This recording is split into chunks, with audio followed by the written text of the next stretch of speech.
session. Great, so welcome to this session as part of BAPT's 34th annual conference and our 4th online. BAPT was founded, as you probably know, to educate, inform and excite people about psychological type.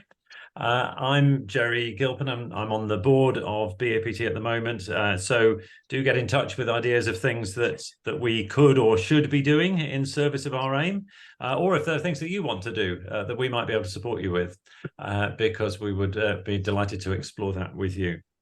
So it's my privilege this evening to introduce Markey Read's session now on 8 essential questions. Many of you will know Markey and her work already, and have benefited from her insight. She's got 30 years of experience in coaching and training with groups and individuals, and type has been a key part of what she's been doing with people over those years. And her wisdom and experience is something I've certainly benefited from in past conferences. So enough said, I will hand over to Markey to take us through this session. Thank you. Great, thanks so much, Jerry, and welcome everyone. It's middle of the afternoon for me in Vermont, and I always appreciate where everybody's coming from in all our time zones and locations. It's amazing. I'm really excited to be here today and work with you in this. This is a issue for me that's particularly passionate because I work with groups to get along better. I'm an ENFJ. I really want harmony, and I want everybody to get on together and be productive and helpful. And this has been really helpful. So as a quick check-in, how many of you have seen me present about the leadership styles and using the leadership styles in general? If you know what leadership styles are and you've seen me present on it, go ahead and put your hand up. 2, 3, okay. And how many of you have maybe heard of leadership styles but you haven't seen me present? Okay, great. And how many of you thinking, what's this leadership styles thing? It's the first time I'm hearing of any of that. Okay, great. All right, so that's fine. I'm assuming that you have knowledge of your own type and that you have a basic understanding of the first 4 of your functions, the dynamics of your type. There's a chart in the handout that will help you with that. So if you don't know it right off the top of your head. But I'm going to be referencing that sort of thing in a different different combinations than we have seen a lot in terms of the essential motivators or temperaments and interaction styles or function pairs and things like that. So excellent. I guess I need to share my screen. So, all right. So welcome to Engaging Teams and Dynamic Decision Making. And what we're going to be looking at today is reviewing how people with different preferences lead projects and teams.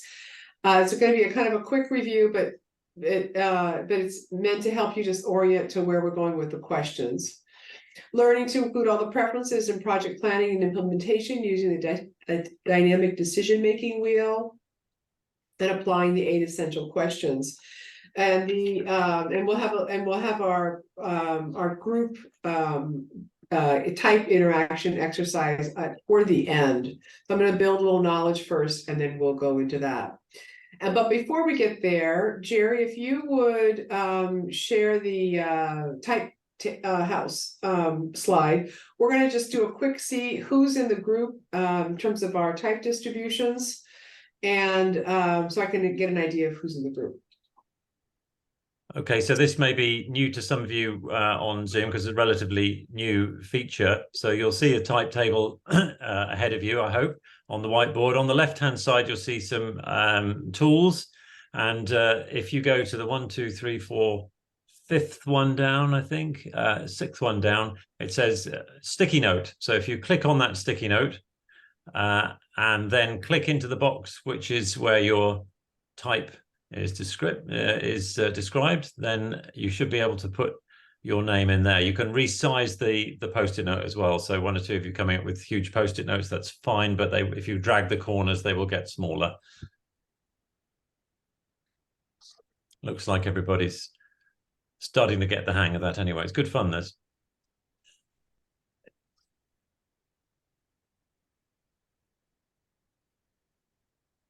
Oh, somebody has wait, if everybody just holds on a moment, there's I think we've got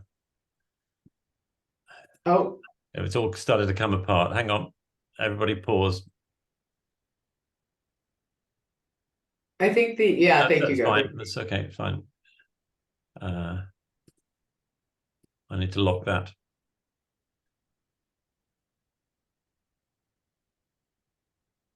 Tricky when you share a whiteboard and suddenly everybody can edit and move it. Yeah, absolutely. Yes, that's my mistake.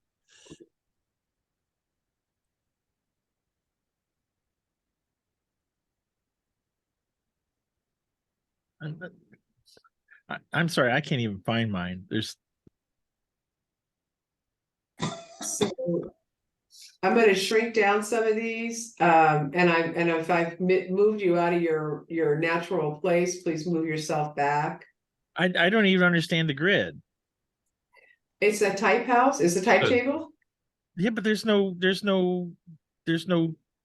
titles. So you don't see ISTJ, ISFJ, all those in the boxes? No, there's nothing there.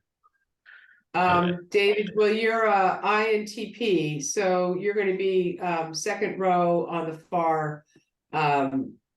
If I could just find my little thingy dinner where everybody's moving. You might need to. I have never done this before, obviously. No, it's all new to people, so well done those who've mastered it already. I'm just seeing things flying all over the screen. I'm going to be quiet. Gary, it looks like you've got a post-it note now. You are over there somewhere. I can see you. I can see your name. Would you like us to put a post-it in for you, David? You're muted, David. I was thinking that was a good thing. Yeah. Would you like us to put a note? Put my note wherever you want. Okay. I'm not getting it. Okay. And your INTP preferences? Yes. Oh. Yeah, and put Mark Jones as a INFP.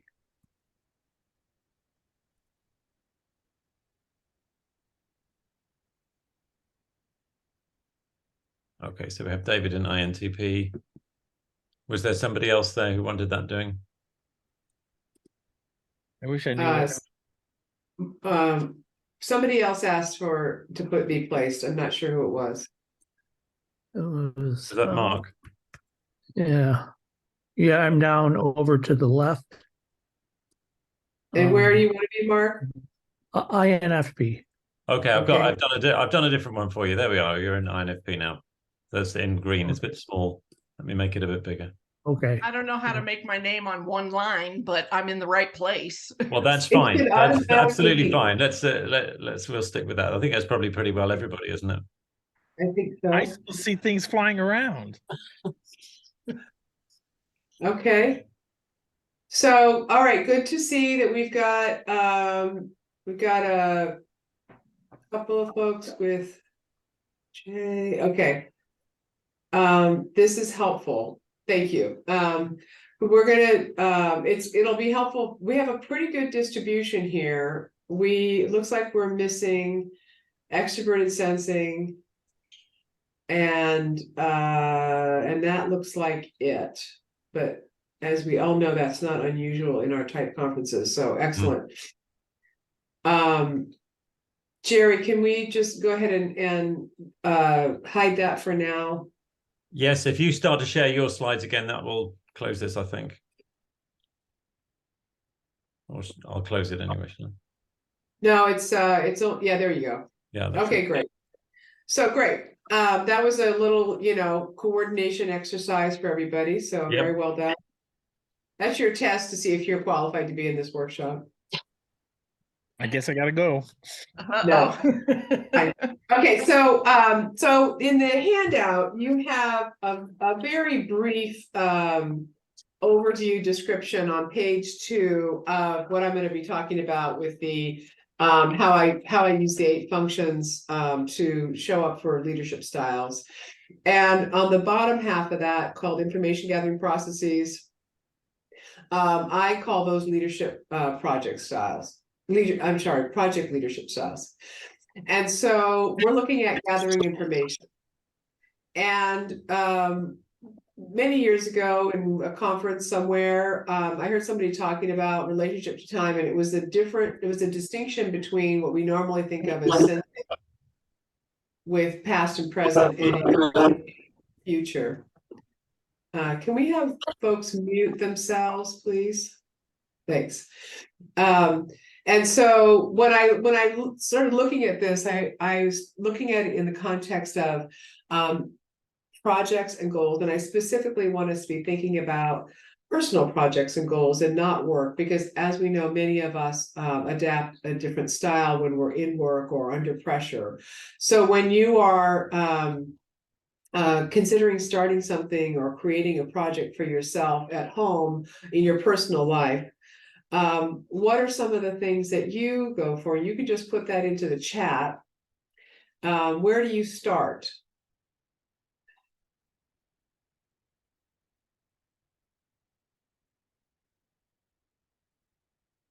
You can go ahead and enter that into the chat.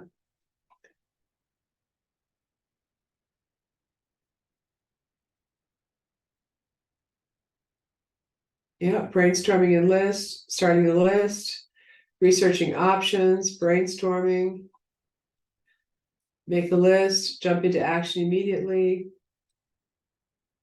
task list, researching. I start something creative and interesting. Yeah, brainstorming.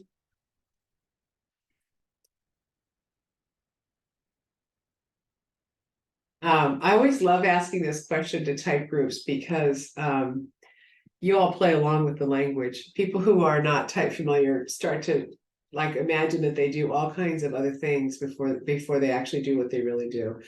So thanks for that. That's great. So you can see that we all start at different places, and we all know that when it comes to sensing and intuition, people start at different locations. And that's really what we're looking at here. But I correlate this to time, where we are, where we see ourselves in time. It makes a big difference between where we start in the timeline and how we start a project. And there is past, present, future, and distant future here. We have our past, I'm just going to interrupt for 1 second because if I want my animations to work and they're not working. So I need to, okay, let's go back to that. All right. So we have past, present, future, and distant future. And past folks, when they start something, they tend to look at what have we done before and how can we bring some of that forward. Our present-oriented folks tend to start with getting into action, maybe touching or interacting with something. Our future-oriented folks tend to they use the present as an inspiration into what's next, and they look for how do we come up with some possibilities. And our distant future folks tend to look for where are we going? What's the end? What's the outcome we're looking for? And these, of course, correlate to type. We have our sensing and intuition, and particularly when you start to look at the introverted and extroverted aspects of our functions, you can see that some different distinctions here. And this, I learned this from, I think, Leona Haas, like a long time ago, and I was really curious, so I kept poking around and researching it, and I found that it was really helpful to distinguish between past and present for introverted and extroverted sensing. Now, remember, we all use past, present, future, and distant future, but we start somewhere. We have to start somewhere, and then we move around. And when you realize time isn't linear, we all start at our own favorite place, and then we move around from there. And this future and distant future was also a really helpful distinction, because while I understood that intuition is about the future, as a person with introverted intuition in my auxiliary, I was often feeling like I was a little left out on the brainstorming piece. It wasn't my first natural place to go. So this also really helped me understand a little more about those distinctions. And I've named these sustainers, responders, inspirers, and visionaries. And you'll see that language on page 2 in the bottom half of that. And so I'm going to go through each of these just to give us kind of a quick orientation. And because we all use past, present, and future, what's in red here on the screen is the primary focus of each of these styles. And even their idea of what the past and future is different, and the present is different depending on where they start. Because if we remember that the where we start is going to get our primary energy and focus, then the other stuff doesn't often have as much attention given to it as our primary focus would be.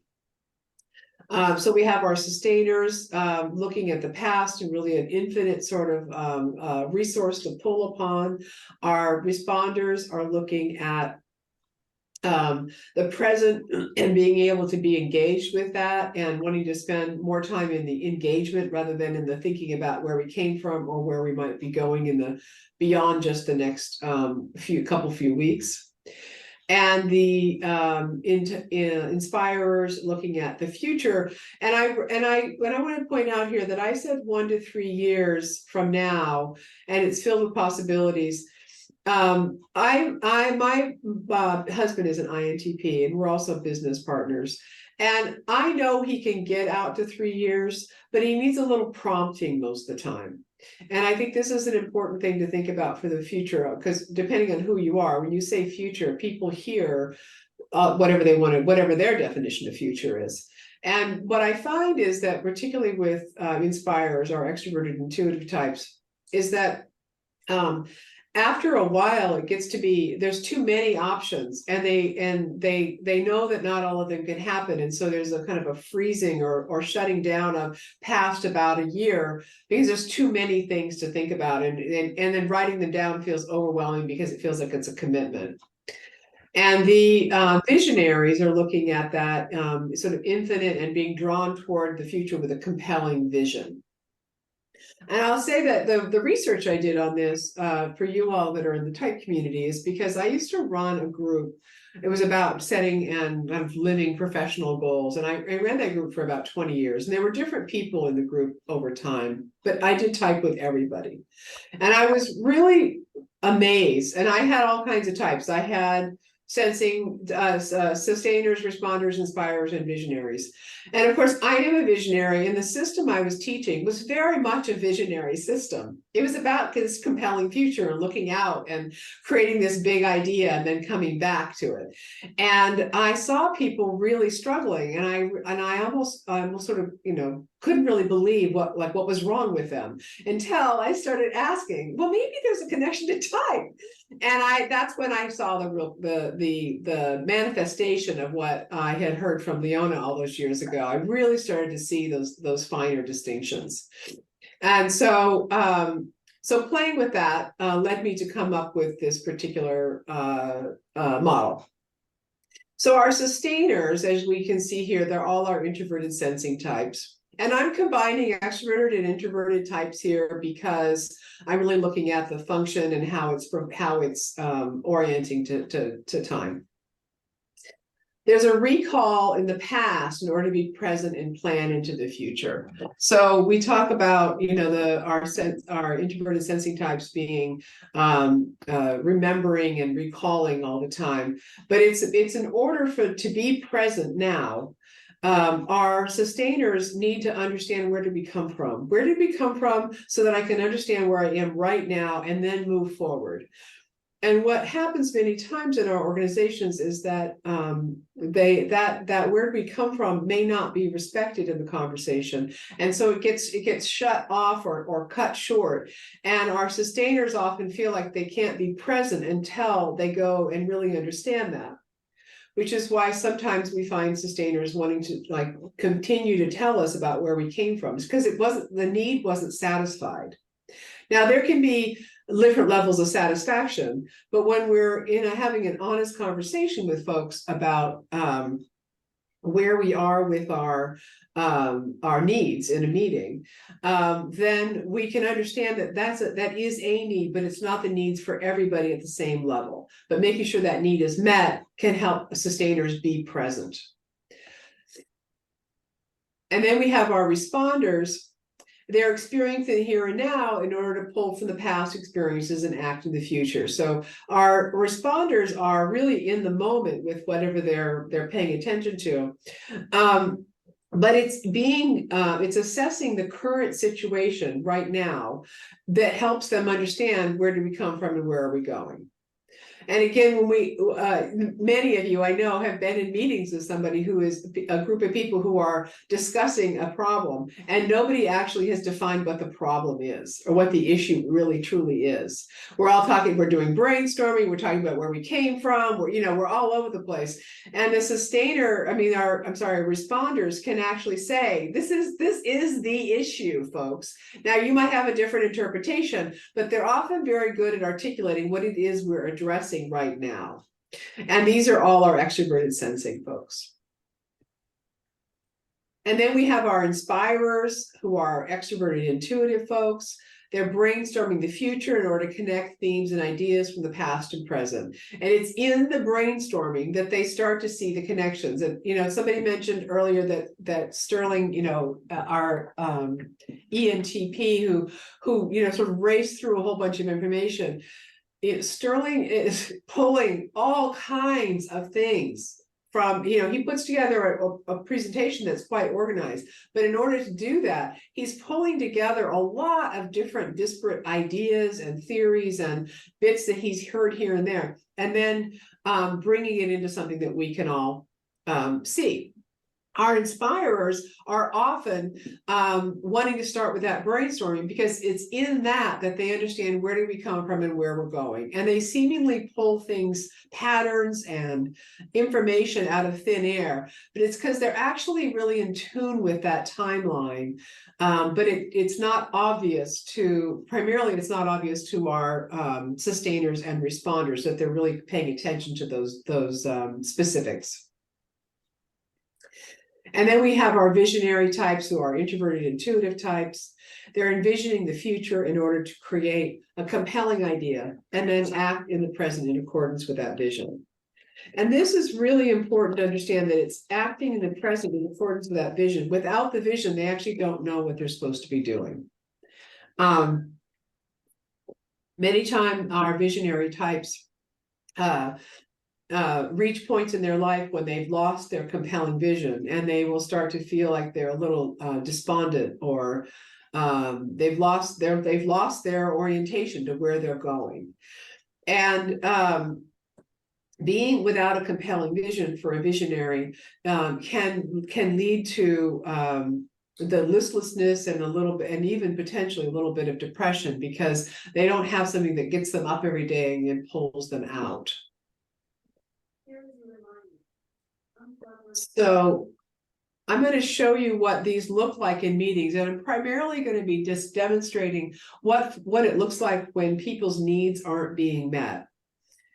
Because this is really what I've come to, is that these questions are about the core needs. So we have our sustainers who come into the meeting. They're often the first ones there. They have their list. They know what they're up to. Where our responders, I see my animations aren't working again. Our responders are coming in right when the meeting is starting, or maybe even just a moment later. Many responder types in teams, one of the challenges with coming up with team agreements is that people will say something like, we need to start our meetings and end our meetings on time. Well, on time means different things to everybody. And one of the things I really appreciate about responders is that they often show up right when the meeting is started, and they'll sort of like they'll tap the table and say, I'm here. I've just got to go get a cup of coffee. I'll be right back. And then they come back because they know in the first few minutes of the meeting that there's going to be some chit chat and some kind, but they want to be there when the action starts. And they will consider that on time. When they show up and tap the table and say, I'll be right back, they consider that being on time. And almost everyone else in the group does not consider that to be on time. So then we have our inspirers who start to show up and throw up a few ideas and balloons. They'll be talking about the possibilities and the ideas they have. Then our visionaries show up and they want to say, where are we going? What's our outcome here? Where are we headed? What's our big vision? And the Inspire continues to have some good ideas they're throwing up. And everybody is sort of in this mix with all this different activity because these are different needs that are being, that they require in order to be present. I know I just went through a lot really quickly, but now I'm going to ask you, because I know you all know your types, to just take a moment and see where do you see yourself on the timeline, and we can take a pause here to ask them to answer questions. So I'm going to stop my share and just take a pause. So what questions do you have? Is it making sense?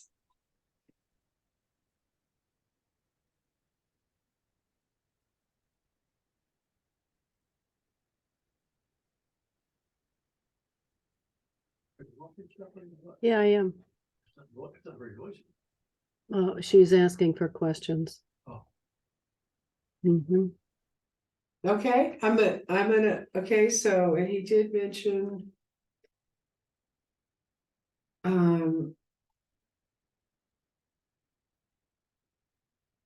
okay, I think there was another chat going on in there, but I'm not sure what happened to it. Okay, so I'm assuming your silence is saying, yes, we get it, move on.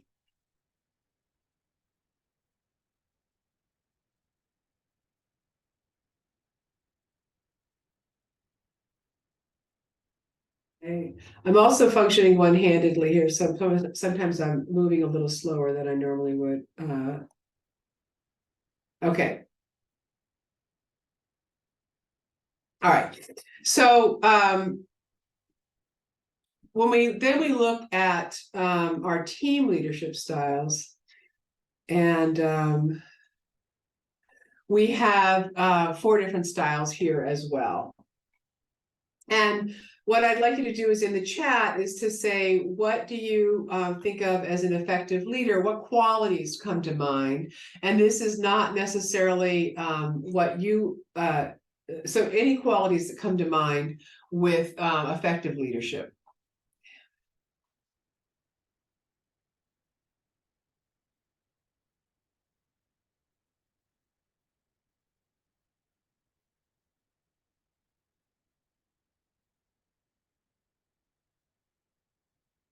Okay, we have active listeners, humble integrity, great.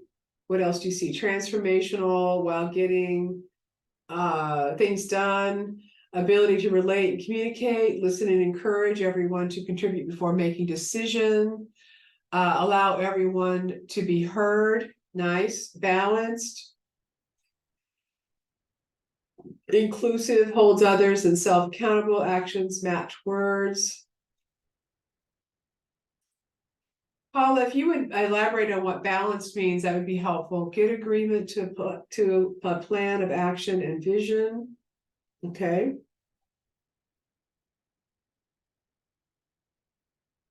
Nice. So you can see that this is a lovely list of all the qualities that we would hope to have in a leader. And if we indeed had, thanks, Paula, task and relationship balance, very nice. If we indeed had all of these qualities, we would have a pretty balanced leader on our hands. And but again, just like with project leadership styles, we all have a particular way that we prefer to start. And because we're well-behaved humans and we've all been on the planet for a little while, we've learned some really good skills. So we often can flex and accommodate. But remember that these questions are really get back to when our core needs aren't being met. So I'm going to just give you a quick orientation to these 4 styles, and I'm intentionally using letters A, B, C, and D because I don't want you to focus too much on the actual types right now. So we have our A styles, and they tend to stand at the front of a group, and they say, we're going this way, let's go here, this is the agenda. And the agenda, it's spoken. First of all, everybody has an agenda. And for A styles, it's spoken out loud, it's obvious to everyone, and it's logically derived. So we're saying, look, given the time we have, the people, the money, the budget, all of those things, this is the best course of action to use all of those resources efficiently. And they expect, because it's so beautifully logically derived, that everyone will say, yes, of course, that's it. And so if you want to debate the agenda with a style, then you need to remember that it has to be, for them to truly significantly alter their agenda, it needs to have some logic in it, in that there's a proof that it's an inefficient use of resources. And then we have our B style, and they tend to first take a look at the group and see how's everybody doing, how are we, and then go into creating an agenda based on the relative harmony of the group. And our B style is primarily interested in creating a higher level of harmony. Even if the group is getting along, then they want them to get along even better, because for our Bs, they are sure that everybody can get along better no matter how wonderful it is. And what you'll hear though from our Bs is you'll hear an agenda. You may not hear the check-in as obviously as the agenda. And they will often mimic our A styles clearly, because they sound like they've created an agenda and they want you to, we're gonna go this way. But if you scratch the surface, you'll understand quickly it has to do with how the people are getting along. Our C styles tend to throw up a lot of different ideas. Time moves along, they start to run out of time and they need to do something. And so they start, but they are completely fine with taking an alternative route. And then we have our D styles, who stand at the back of the group, and they tend to usher people along like they're like a sheepdog moving a group along. Our C and D styles have clear agendas, but we rarely hear them. What you'll notice for our C and Ds is that their leadership style shows up when they are in action, when they are moving on something and made a decision. They don't always announce their decision. They usually just act on a decision. And they forget that everybody didn't hear the conversation in their heads about what the decision was.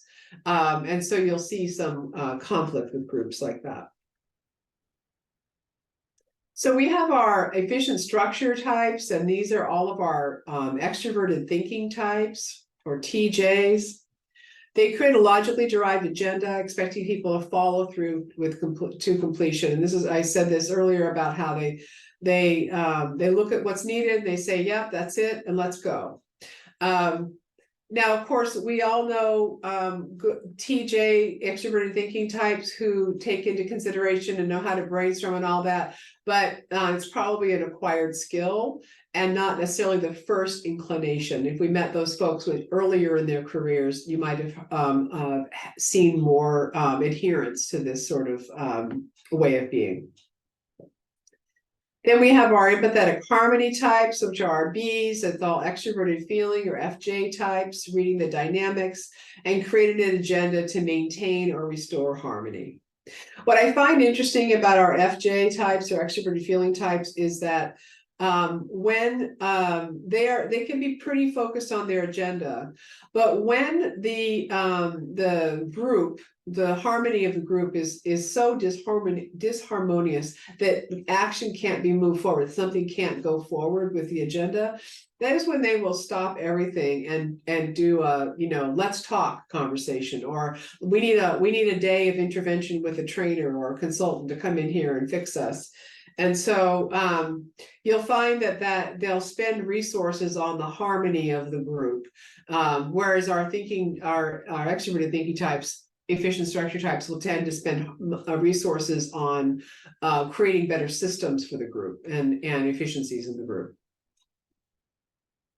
So our precise systems types are our C's. It's introverted thinking, develop multiple potential options, and seeks a viable entry point. This viable entry point is an important aspect of our precise systems leaders, because they look at a problem as though it's a sphere with multiple points of entry. And it's an infinite number of points of entry.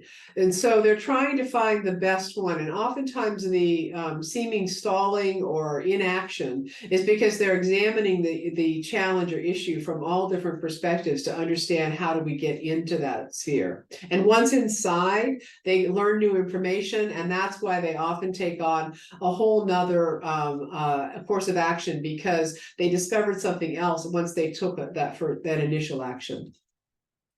They remain flexible with options and constantly changing variables. And folks who are not an introvert and who are not precise systems leaders often find following our precise systems leaders to be frustrating, because they don't tell you where they're going. They're moving quickly.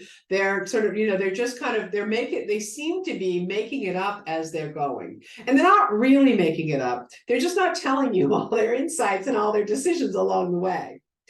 And they're more likely, not universally, but they're more likely to be informing and giving you a lot of information rather than necessarily directing the information.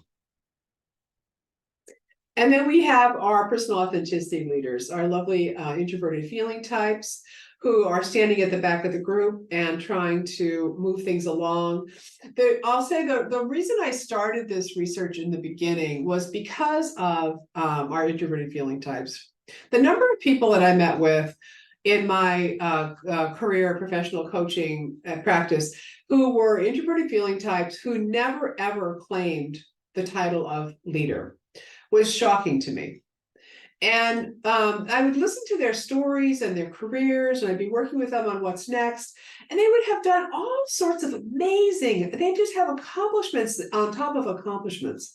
And they rarely said, they would usually say, but I'm not a leader. I don't want to be in a leadership role. And so I got very curious about, well, what kind of a leader are they? Because they seem to be accomplishing a lot of things. And that's what really led me to playing around with this idea that they're leading from behind or often within the group, as opposed to out front or on either side. And they're honoring the individual preference. They're encouraging consensus, inviting participation, honoring individual preferences and values to be expressed throughout the process. So we know that oftentimes our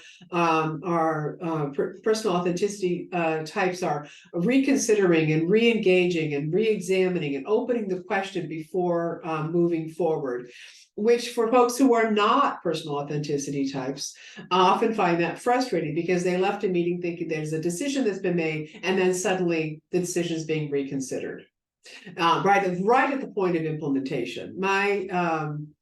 And so that making sure that everybody's in alignment with the values is it's subtle and invisible for most of us, but it's felt very strongly for our personal authenticity types. So we have back to our meeting, and I'm actually going to escape because I want my my fabulous animations to work, and they're not working when I do this. Okay, so we have our Oh, they're not going to work today. So we have our efficient structure types who come to the meeting and they say, we had a plan, let's work the plan. What do we do next? They're looking for, how do we move the plan forward? Because they left the last meeting knowing we had one, and now we're going to work from that plan. And then we have our empathetic harmony types who come in and say, can't we all just get along better? They might actually perceive conflict in a conversation that is not really legitimately conflict, because they might hear our efficient structure types and our precise system types debating about something, and they might interpret that as disharmony. And then we have our precise systems types who are wanting to ask a lot of questions and say a lot of what ifs, and because they're trying to find that perfect entry point, and they're trying to understand, did we really consider all of it? I know all of you have been in meetings who are not, if you're not a precise systems types, who felt like that one precise systems type in the group was just playing devil's advocate and asking a lot of questions for no apparent usefulness.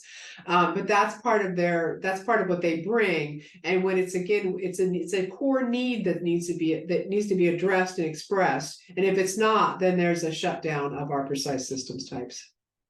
Personal authenticity types are coming in and having a lovely moment with themselves. As we all know, for the most part, our introverted feeling types, unless it's something really discordant or that they disagree with, they often are quiet in meetings in terms of making decisions, because really a lot of stuff is fine, and it's those core values. If those core values are not met or honored, that's when you'll hear personal authenticity types stand up. In fact, they become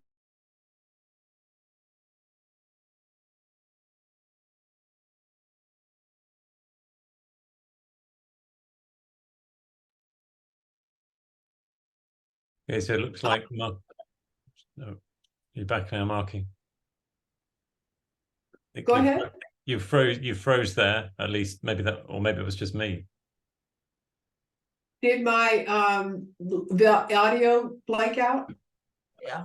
Everything just stopped for a moment, and the slides are gone now. So, but you're back. It seems fine.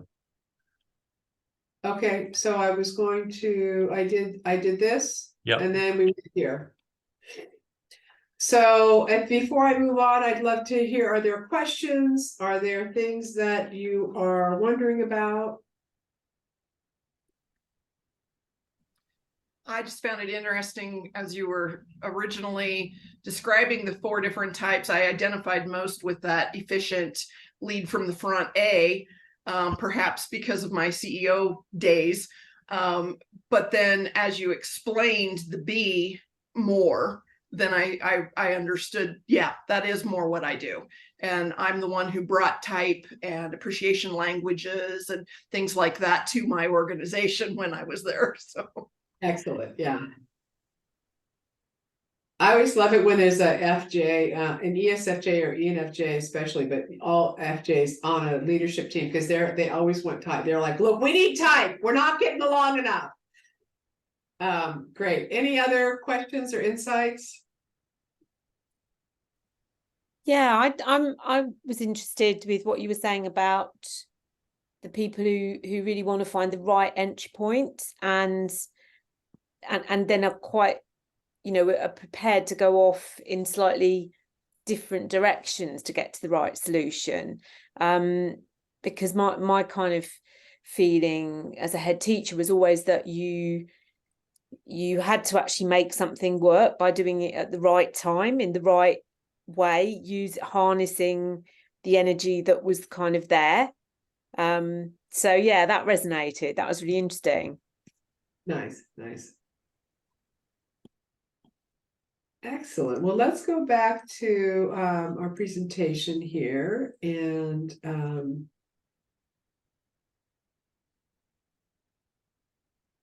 okay. So now I want to get into the questions.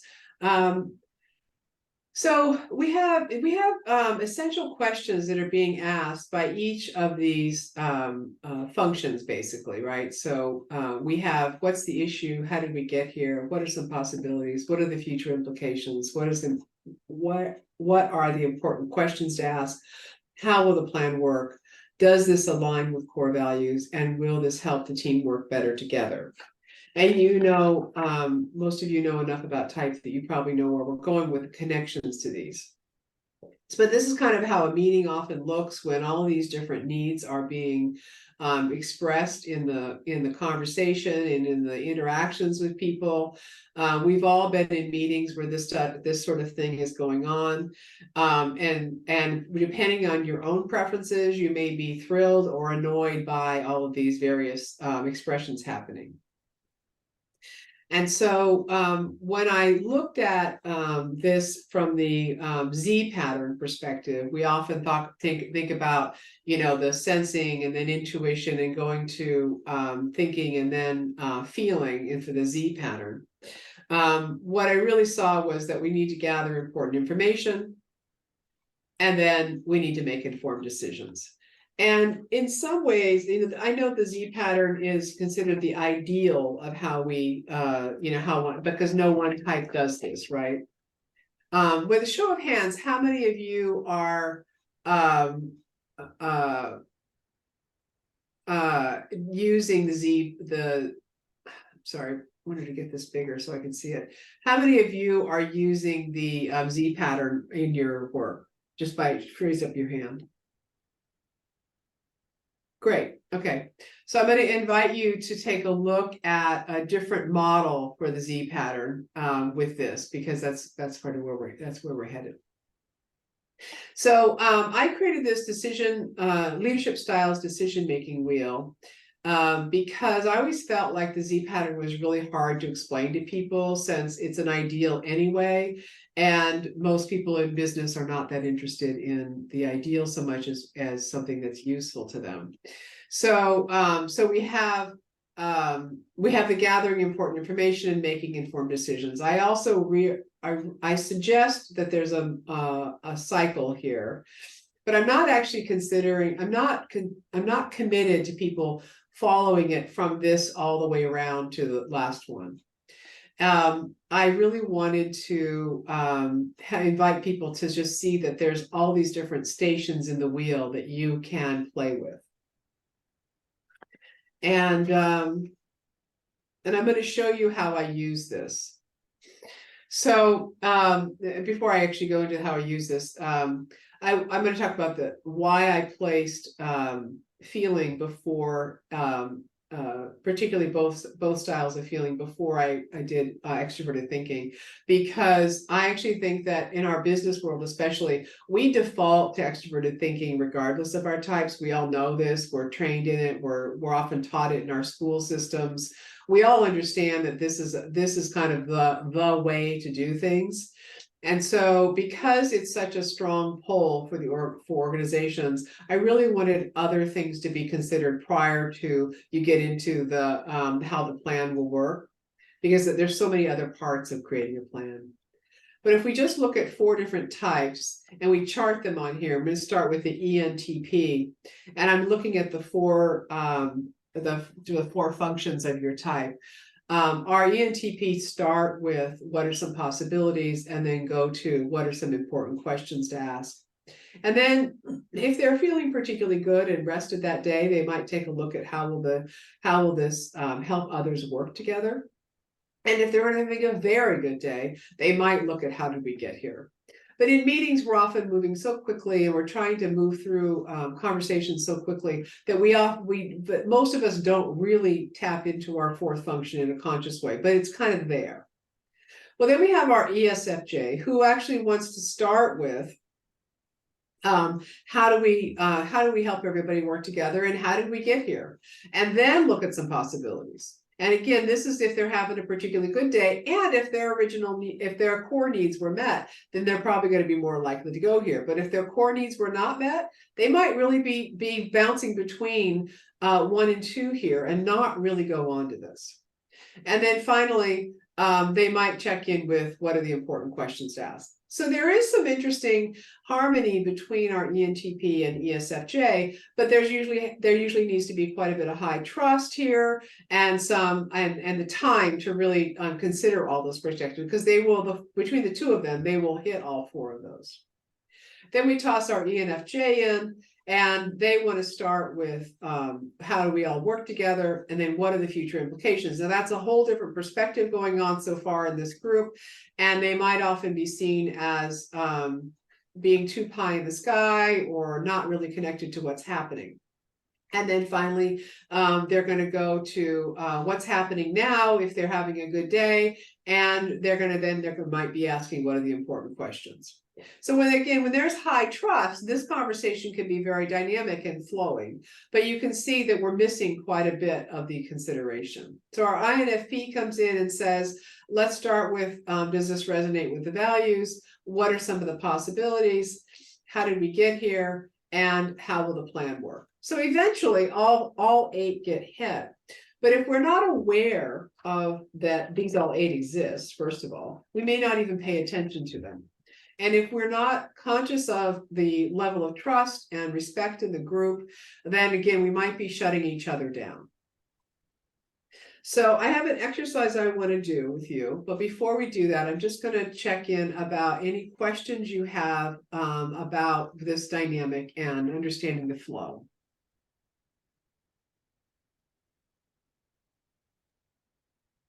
It almost looks like a little Enneagram. Yeah, there are some qualities to it, yeah, but don't make too many correlations. No, don't between associate them. Yeah, that wasn't intentional.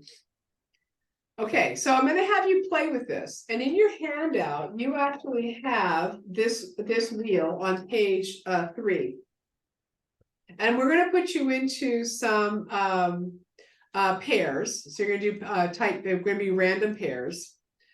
I know that you all know type, and if you really don't know your 4 functions, there is a chart on page 4 that you can do a quick reference there. But I'd like you as a pair to plot. Oh wait, this is a different exercise. Hold on. What exercise did I put in here? Oh, I'm not going to have you do, I'm going to just have you do individual because I knew I was going to be short on time. Here's what I want you to do is take your type and a type of somebody that you know well, and don't be guessing people's types, right? You're going to be knowing, this might be your partner, this might be a child, this might be somebody that's intimate in your life. And plot your type, and then plot theirs, and take, I'm going to give you about 3 or 4 minutes with this. So I want to respect your time, but I also want to give you a moment to consider.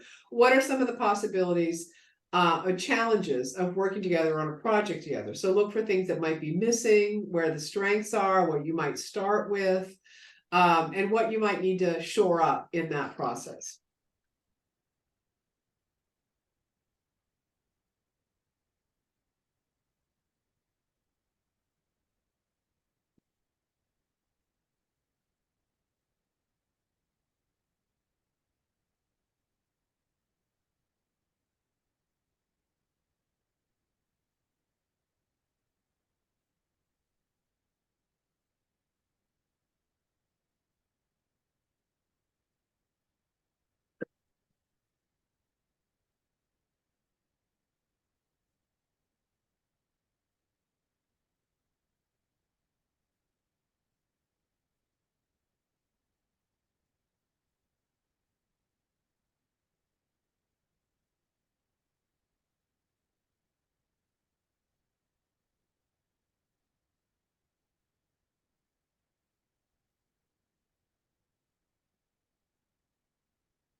And as you're working through this, when you want to share your insights, I'd love it if you put them into the chat, and then I'll ask a couple people if they want to share more.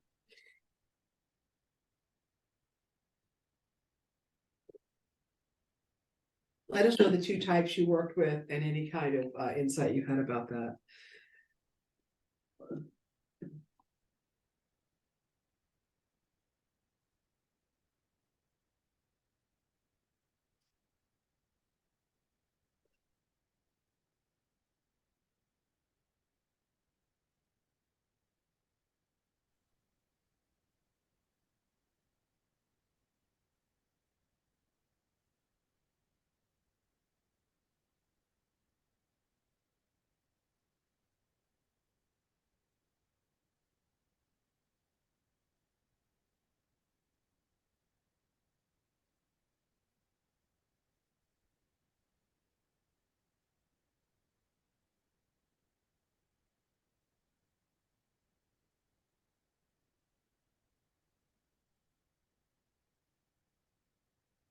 Okay, so would anyone like to, I'd love to have 2 people share. So Jerry said INTJ and ENTP, no surprise there, Jerry. And it's really balanced if they use all their top 4 functions, but really unbalanced if not. Do you want to elaborate on that, Jerry? Yeah, so just looking at the way the wheel looks when it's drawn out. So having drawn it with all of those 4 functions each on it, then it touches all the extroverted and all the introverted functions. But if you just stay with 1 and 2, then all you're doing is knocking around with opposing extroverted and introverted versions of the same functions. Yeah, That nicely makes sense. said. Yeah. It does. It's actually, it's where there's a saying in type that I've always appreciated, is that when 2 sides of the same function come together, there's real genius. And so it's the introverted intuition and the extroverted intuition is the 2 sides there, but you also have that in thinking. And then your other dynamics kind of do that matching as well. And when we have great trust and respect with the person that we're interacting with, we're really able to tap into that genius of those 2 sides of the function. Great. That's why we got married. I'd just like to say that. Yeah, very nice. So though I see now why my son and I get frustrated with each other, I'm an ESFJ through this, and he is an ISTP. We start and end at opposite ends. Nicely said. Yeah, that the opposite, just completely different universes there. Very nice. Anyone else would you like to elaborate on that?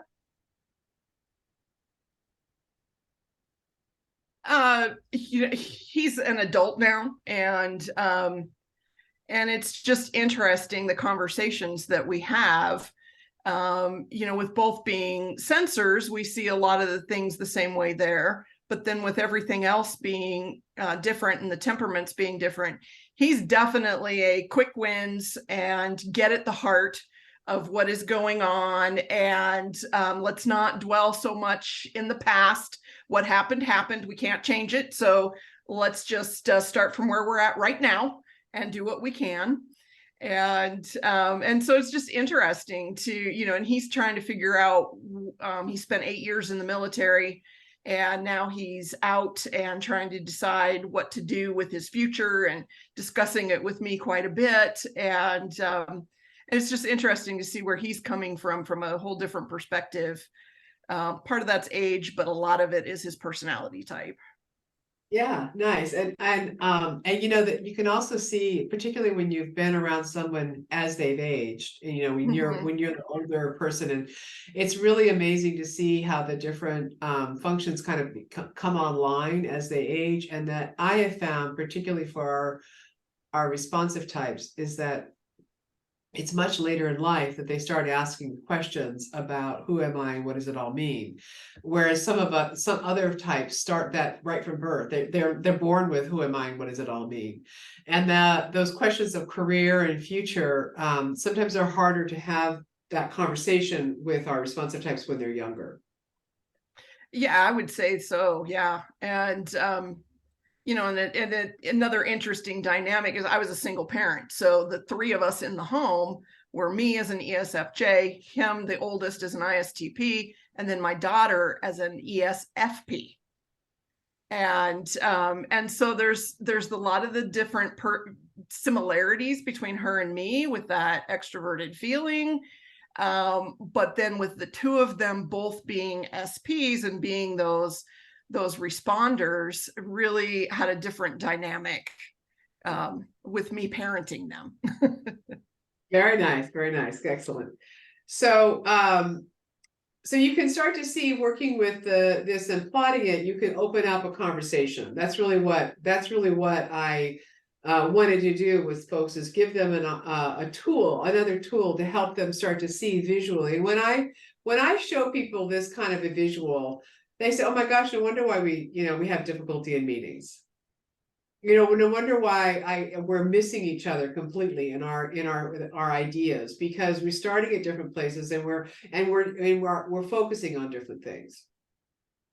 So when you work in a group that there's only 5 people and you don't get all different types, then what you do is you start to bring in a few more chairs and you place a card or on the table or the empty seat to remind you. And you might even put the essential question there so that people can start to appreciate that, oh, these questions are not conscious for all of us. Let's make sure we at least spend some time there. If you want to know more about your type and you want to know your actual, what's my leadership style, if you're an ENTP and you're saying, well, what does that mean for me? And you want to know more than what I gave you in the handout, this QR code will bring you to a little, a link on my website, and you'll be able to get a full description of your leadership style. And I'll show this again a little bit later. So if you didn't get it right away, then I'll show it again. But I want to I know I'm at time. So, effective meetings use ground rules and they use team roles. And these are because it helps us connect with all the different needs, the core needs of these different types. And I know everybody's been in meetings where somebody has tried to force these on people, and they haven't really worked because they're in the reality of the actual meeting. But these all serve a purpose, and they're helpful for different needs to be met in a conversation. And I want to just open it up for discussion at this point. So what questions do you have, or ideas, insights?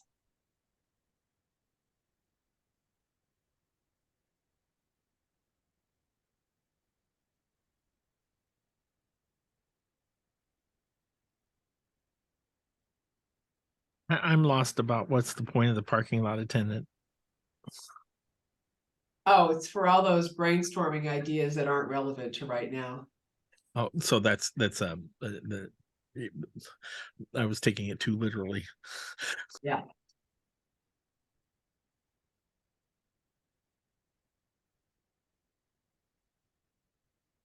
Questions or insights about the questions, the decision-making wheel? There's a nice comment there from Sharon in the chat saying the circle visual is much easier to see as opposed to the plain Z or Z model. Thank you. The circle felt less confusing to me than the Z pattern. Yeah. Elizabeth has a question or comment. Go ahead, Elizabeth.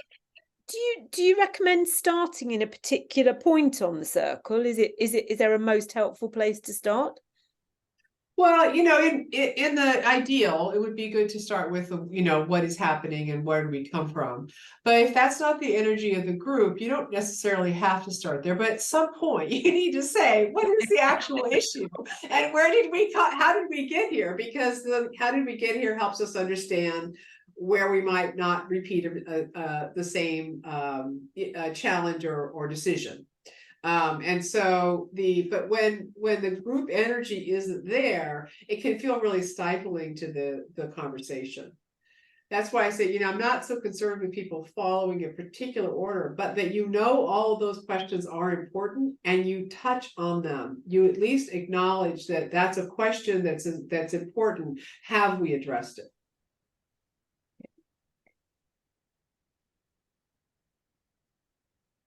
Great. So I'm just going to do a couple of more slides here. So I just want you to remember that whatever your heroic part of your type, because I really want people to go out and be superheroes, it can be exhausting to be heroic all the time. So this is a corny joke about Batman and Superman. He says, it's exhausting. You take down one arch enemy and another one pops up. And Superman says, I hear you. If it's not kryptonite, it's krypt tomorrow. And I want you to start with your strengths. Always in the decision-making circle, I want you to be looking at what's the strengths of the group and how do you start there and then work into the others. Just like we always, when we expect people to use a contrived system of decision-making, it often stifles conversation. So this is the QR code if you want that again for the descriptions. And I also have some new descriptions there that are on a new book I'm writing for entrepreneurs. This is a brand new thing, by the way. I'll just tell you, if for some reason this doesn't work, send me a message. But this is brand new as of this morning. And so I'm hoping it all works. I tested it several times and it seemed to be working. Worked for me. I've just done it. Okay, great. Thanks. And so as a final wrap up, because I know where my time is, I'd love to hear in the chat or just shout out what worked for you. What are you going to use out of this? What was helpful?